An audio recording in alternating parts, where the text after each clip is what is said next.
Tidak semua pahlawan lahir dengan sorotan kamera yang terus mengikutinya. Ada yang justru bertahun-tahun hidup di antara pujian yang setengah hati dan kritik yang tak pernah benar-benar berhenti. Itulah kisah King Ferran Torres. Kalau hari ini dunia mengenangnya sebagai pencetak gol kemenangan Spanyol di final Piala Dunia, beberapa bulan sebelumnya ceritanya sangat berbeda.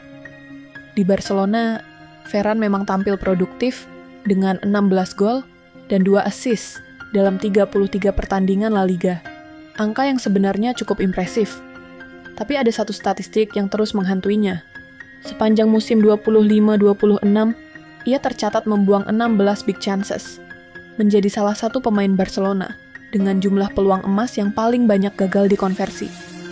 Dan begitulah sepak bola bekerja. Orang lebih mudah mengingat satu peluang yang melenceng daripada 10 pergerakan cerdas yang membuka ruang. Media, pengamat, hingga supporter mulai mempertanyakan kualitasnya.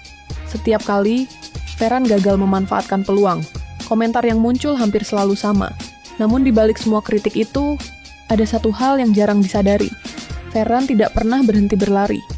Ia tetap membuka ruang, tetap melakukan pressing, tetap menjalankan tugas taktis yang diminta pelatih.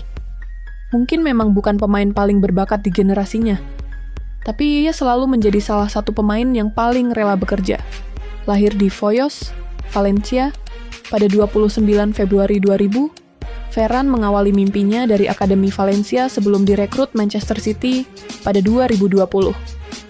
Bersama Pep Guardiola, ia belajar bahwa menjadi penyerang modern bukan hanya soal mencetak gol, tetapi juga memahami kapan harus menekan lawan, kapan harus bergerak tanpa bola, dan kapan harus mengorbankan dirinya demi sistem permainan. Pelajaran itulah yang kemudian ia bawa ketika kembali ke Spanyol bersama Barcelona. Lalu datanglah Piala Dunia 2026.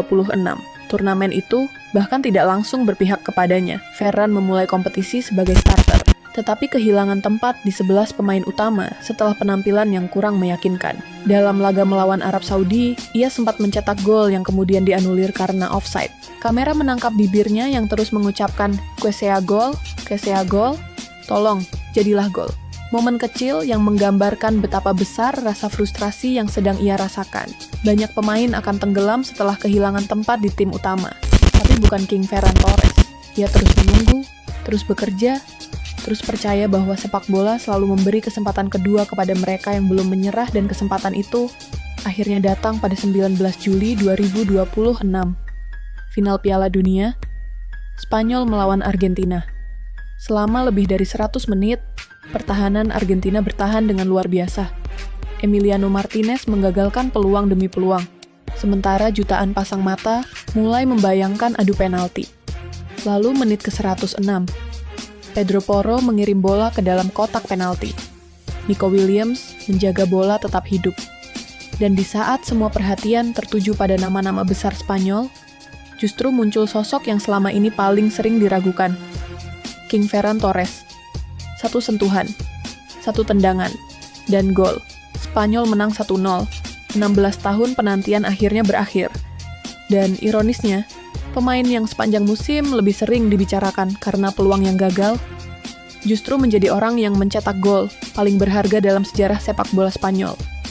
Mungkin inilah mengapa sepak bola begitu dicintai. Karena terkadang, sejarah tidak ditulis oleh pemain yang tidak pernah gagal, melainkan oleh mereka yang tetap berani menendang setelah berkali-kali gagal.